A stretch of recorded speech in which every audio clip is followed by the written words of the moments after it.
Hey, this is a serratus anterior activation where I'm going to provide a little rotational assist.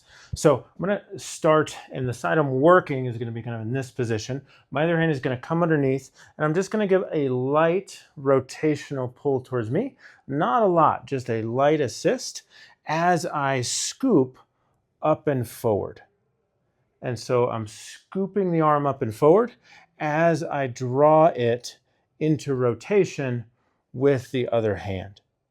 And so I'm trying to reach long with my arm, little body turn, and I'm kind of rotating my arm into external rotation. So I'm kind of rotating,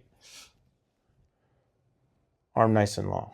And so what we're going for here is getting some muscle work. Sometimes it even feels like a stretch, but getting some work in this kind of flank area. So back of the armpit and below that area. So side of the shoulder blade. So that muscle is the serratus anterior. Not quite sure why, but across a lot of the injuries I treat, there can be neuromuscular dysfunction, so it can change how the body coordinates movement. And the part I'm not quite sure about is that the serratus tends to be universally one of the hardest things to kind of fire. What can happen as we go is people will shrug up, or they'll just feel discomfort in the neck or the front of the shoulder, or it just kind of won't feel right, won't feel like a smooth motion coming overhead. There's some debating research on this, so I don't really look at the scapula visibly, but more a feel. And the feel that I'm going for is that the arm comes forward and up. I feel a little work here, and I feel relaxed by my neck. There's also some good space between ear and shoulder.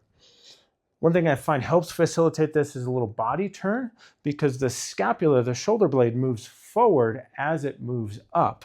And so by just getting a little bit of a turn, nothing exaggerated, I can do that. And then this hand is just kind of helping. I find if we get a little external rotation of the arm, so that's kind of turning this way, so my palm up to the ceiling and even past that, as I go up, that seems to help get this on and helps to kind of get the arm into this position, which often this is a painful range for a lot of different shoulder conditions. Something else with the arm is I can rotate it and just kind of draw the arm forward a bit. So this arm is rotating and kind of giving a little bit of a pull. So this is a very specific one. This obviously is not like an end stage strength exercise. This is what I call an activation. Could be helpful to restore range of motion. If we're having something going on in the shoulder, I can do this in my warm-up or even between sets of an exercise. So don't get me wrong, this is not the end stage of shoulder rehab, but for some folks I've found it can be helpful in getting the serratus anterior to turn on. That muscle can also help to stabilize the ribs and the costovertebral joints in the back. And so a variety of reasons we might want to turn the serratus on, and there's a variety of exercises to do that. So this is one option that sometimes we can try among others. But I don't want to go into pain. We should feel that back of the shoulder, kind of below the armpit, and that kind of side flank area. So give it a shot. And if you feel this, then maybe incorporate it into your routines.